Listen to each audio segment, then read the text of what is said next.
What we're about to see is a tutorial on how to speedrun the decimation of your reputation in young adult life. Here's a blue suit news stiff to give us some context. A woman facing criminal charges after a video was posted online allegedly showing her calling a University of Kentucky student racial slurs while verbally and physically assaulting her. Now, if there was ever a time you didn't need to use the word allegedly, it's probably when there's gratuitous video evidence of what you're describing, as is the case here. But the news is gonna news, which is why I don't really watch it.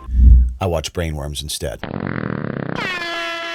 Today is the first Brainworms apparel drop in over 2 years. We got the new vibrant Brainworms design, Brainworms definition with the chest logo, the wavy back piece, high quality tees, crew necks, hoodies, trucker hats, beanies. Your support through watching all these years is more than I could ask for, but if you want some new Brainworms drip for the holidays, the store link's in the description. I appreciate you guys deeply. So I'm going to show some clips and summarize what's going on. The main clip that went viral comes in right at the heat of the moment in true Brainworms fashion. Starts right off. We hear this blonde, clearly intoxicated girl drop a racial slur at this young lady in the blue sweatshirt. So all we've seen so far is this legless drunk blonde girl in this dormitory drop a racial slur and throw some of the weakest right and left hooks I've seen in my life, and the girl in the blue is just swatting them away like pesky mosquitoes.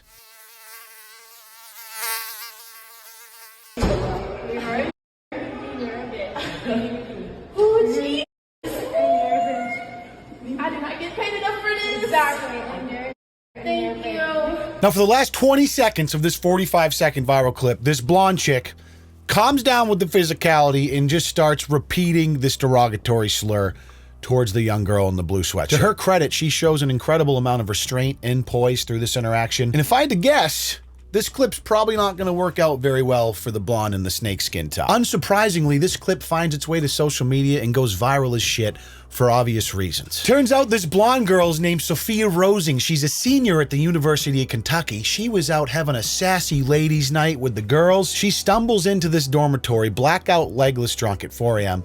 as this young girl, Kyla, was working the front desk. Here's a little insight from her. This girl, she walked in about 1 o'clock, maybe 1 o'clock, 1:15, somewhere in between that time. She did not look like a resident, so I did not open the door. But when she came in, she stumbled across the front desk over to the elevator, and she started talking to the elevator. Now, I said 4 a.m. I think that's when the arrest actually occurred, but it sounds like she stumbled in around 1:15, 1:30 in the morning and started talking to an elevator. Part of our job, that if we see a student that's like very drunk, we are to call an RA to help for them to be able to write up a report, or really just to make sure the student gets to where they need to be safely. Now, I myself was an RA my sophomore year at university, and let me tell you, it fucking sucks. I don't like being the guy that has to police people or tell people what to do. I was getting free room and board and a free meal plan out of it, so I was doing it for the money, but it blows. I mean, college campuses are the single highest concentration of inebriated dickheads you can imagine, all in the same place. So I reach my head out of the desk office area and I ask the girl, I say, "Are you okay?" And she continues to look at me and she starts calling me and she kept saying it. Now, in Kyla's case, she was just doing her job. Clearly, this girl was drunk as shit. She went to go check on her and call an RA to get her involved, and this girl got immediately confrontational, started dropping derogatory racial slurs, started getting physical as well. I tried to go and sit her down and keep her from getting into the elevator because she did not look like a resident.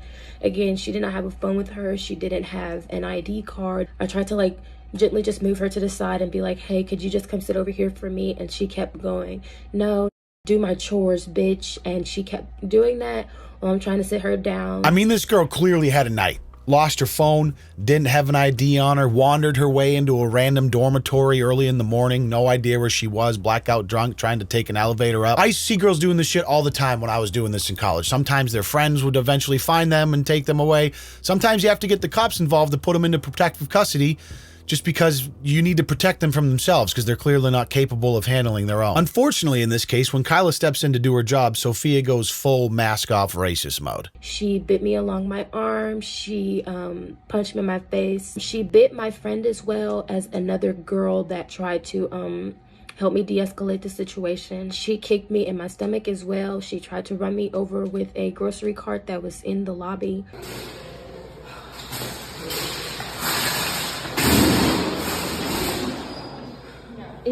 She even tries to go full WWE and get the shopping cart involved, I imagine, to do some kind of ring finisher, but just simply too drunk to carry it out effectively. Now, the fallout from this event has been swift and catastrophic for Sophia, and I don't always love when the internet goes full vigilante justice when shit blows up online, but it certainly is hard to feel like it's unjustified in this case. She was a brand ambassador for Dillard's Clothing on campus. They obviously cut ties immediately. I mean, people are in the replies to this video doxing her entire family tree, for Christ's sake. Names, phone numbers, addresses, workplaces. I can only imagine the amount of harassment her entire family is getting right now because of her incompetence. Another user found an Instagram story of her where she allegedly also got kicked out of a bar. Looks like previously that night because she's in the same outfit for biting and using racial slurs as well. Another video surfaced of her from a previous encounter being a piece of shit. It doesn't work in Boulder because guess what? I'm rich as fuck and you're obviously not compared to what you're wearing, and I can sue you and you can't do shit about it, especially because you don't know my fucking last name, but I know goddamn well who you are. Who am I? As if you needed another reason to dislike this girl. That pretty much seals the deal. Man, we are on an absolute roll of just entitled, insufferable rat young white chicks this past couple weeks. The entitlement is deafening. Now, she obviously privated most of everything social media because she's getting completely skewered online. But you are still able to see her stories, and I was actually able to capture these Instagram stories live, so this is my own screenshots. She said yesterday, "I was under the influence. I'm sorry. Please don't judge me. I lost everything. Someone find me the world's smallest violin and I will play a masterpiece for her right now." She went on to say, "I understand an apology may not help, but I am not a racist. I was under the influence. I lost everything, literally heartbroken, and now have to fear for my life. God forgives. Please understand." But it doesn't stop there. I went back this morning before recording this and checked her Instagram story again, and she made one final post. And it says this: "If you guys knew I was under the influence, why record me? This was literally my senior year." No, bitch, you did not just try to project the blame onto the people that recorded you. This is failure to take accountability 101, which is probably a class she's been teaching her entire privileged life. But if you guys knew I was out all night doing cake stands in between getting spit roasted by the entire Alpha Gamma row house, why would you record me going on a racist tirade? This was literally my senior year. I was this close to graduating cum laude, and you guys took that away from me because you recorded me while I was drunk.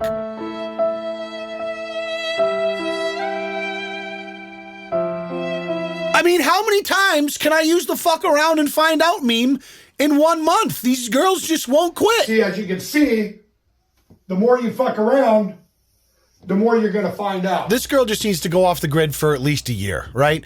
I mean, your reputation's going to be tarnished forever because that shit's going to live online, but the internet moves quick and they forget fast, so there'll be another girl just like her in another week or two that people can get pissed off about. She also needs to learn how to be accountable for her own decision-making and her own actions, which from that last Instagram post, she clearly hasn't learned yet. Maybe start by never touching a bottle of booze again in your life, because I've been around a lot of drunk people.